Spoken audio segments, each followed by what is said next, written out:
Right, let's start here. Today marks 6 years since police killed 34 miners in Marikana in the northwest. The lawman miners had been involved in a week-long strike demanding a salary increase. 10 people, including 6 mine workers, 2 lawman security officers, and 2 policemen were killed in days leading up to the massacre. The ANC says the tragedy is an unfortunate chapter in the life of South Africa, which should never happen again.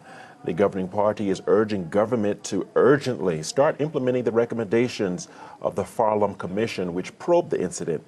It's calling on mining companies to implement legislation aimed at improving the lives of mining communities. Lawmen yesterday held a memorial service in honor of all killed during the wage strike, saying it has learnt from the tragedy. The mine says it's now working with workers to improve conditions at its operations. The Association of Mine Workers and Construction Union will be hosting its annual wreath-laying service in honor of those who lost their lives in Marikana 6 years ago. Yesterday, the union hosted an inaugural commemoration lecture on the tragedy. Western Cape Judge President John Slope delivered a keynote address. He called for August 16th to be declared South Africa's Workers' Day.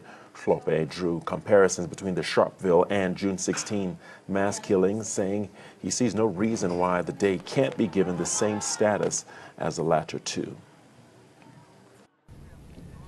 Last year, when we were here, I think it was in this room again, we announced that we will set in motion an ambitious project to honor the lives lost during the tragedy in a deep and meaningful way, known as, internally within Lonmin, as the Marikana Memorial Park design.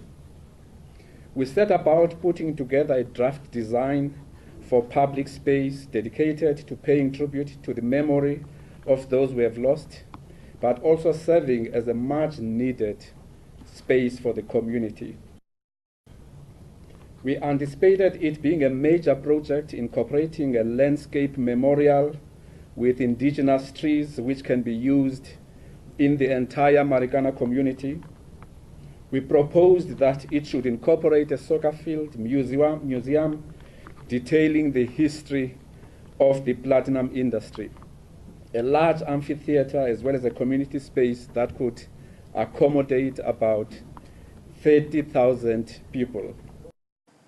The widows of the 10 first victims of the Marikana massacre believe they have been forgotten. They say the neglect they're experiencing has left gaping holes in their hearts.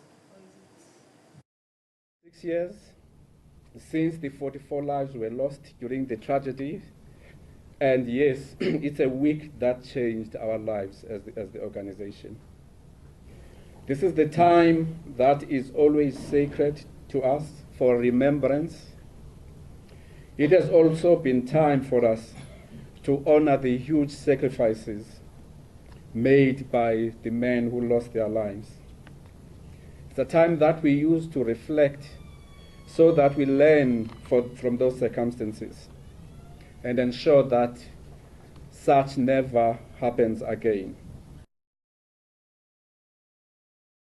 No, I don't want to mention anything about any union in a moment. What I can say is there are a lot of stakeholders that are involved that we want them to come on the board, including the union, the government, the loanmen, the community. We sit with us because we had now at the moment that there are compensation, which is done for 34 widows. What about us? Who's going to compensate us? Is it loanmen? Is it strikers? Is it government? So the president is the only person who can answer this.